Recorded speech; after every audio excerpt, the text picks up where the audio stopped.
What's going on, coders, and welcome to now the 11th episode of our Pandas playlist. This episode is going to be reserved for learning the most useful methods for sorting your data in your data frames. For instance, let's say that you want to sort a particular column of your data frame from largest values to smallest values. Or you could flip that around and sort in ascending order from smallest values to largest values. Well, I picked out 4 methods which will help you accomplish this task, and they are sort values, sort index, n largest, and finally n smallest. So let's transition on over to the code and take a look at an example for each of these methods.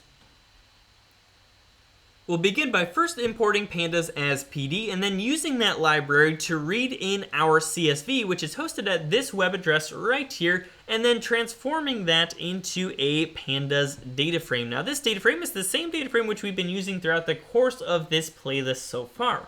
So let's say now that you wanted to sort the rows of this data frame by the value in the math score column.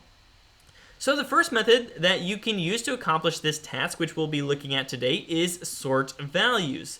So this method sorts a data frame or series by its values in a given column or row, depending on what you specify for the axis argument.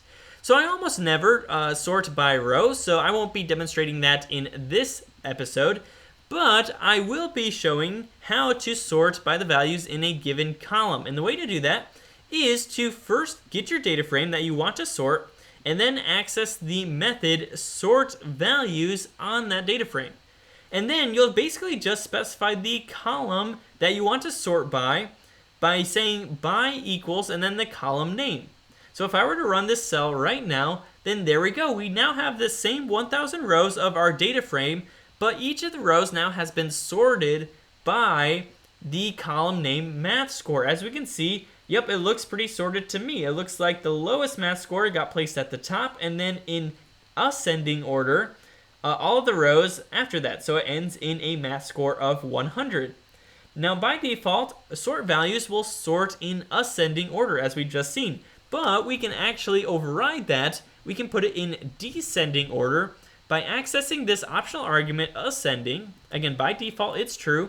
But we can override that and say ascending equals false. If I were to rerun this cell now, then there we go. We have math score, and it's in descending order. We have all the rows of our data frame in descending order. Cool, so that is how to sort by a single column. We can also sort by multiple columns. Now what I mean by this is that we can pass in a list to the by parameter right here, to the by argument. And then what it's going to do is it's going to sort like it did in this first scenario right here. It's going to sort by the first element of that list. However, if there is a tie in that first element, then it's going to look at the second element and then sort by the second element. And then we can add as many other elements as we want to this list. So for instance, we can see that there are a lot of ties in the math score, right, amongst all of these 5 rows right here. So if we were to specify by math score and reading score, it's first going to put all of the 100s at the top, and then it's going to sort those 100 rows by the reading score, right? So let's see that in action. If I were to say, if I were to run this cell right here, then here we go. Now we have all of the 100 rows of the math score, but since these are all tied, it then looked at the reading score and sorted those. So first priority, again, was sorting the math score. However, after that, if there was a tie, then we were to sort by reading score. Cool, so that's how to sort by a single column and multiple columns. And also, by default, sort values, the method sort values will sort, say like if it's a numerical column, by the value of the number, or maybe if it's a string column, it will sort alphabetically. But we don't have to use these default sorting methods, right? We can specify our own function to sort by using this optional key argument right here.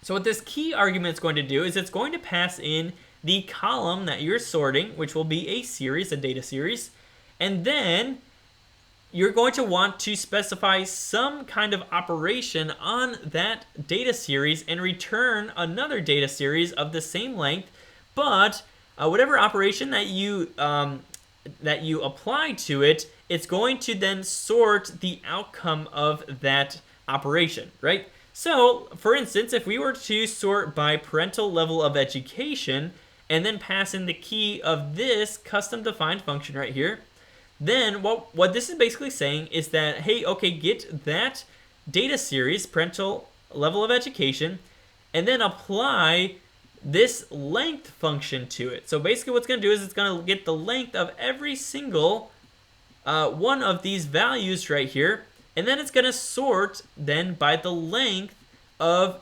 these values. So for instance, if we were to run this cell, then here we go. Looks like high school is going to be the shortest string in this column, and associate's degree is going to be the largest string.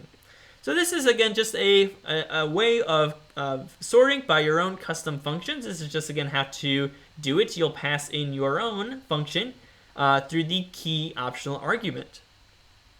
Cool, so that is the basics of sort values. Now let's move on to sort index. So sort index basically is the exact same as sort values. However, if you wanted to sort now by the index column, you would use this method sort index. So to showcase that, let me just get rid of this actually for right now. I'm going to first set the index of our data frame to the college ID column. As you can see, all of these college IDs are basically like randomized, right? They're not sorted at all. So if we wanted to sort this data frame now by those indexes, we would just say sort index at the end of this line right here. And there we go. Now we have our college ID has been sorted along with all of the rows of our data frame.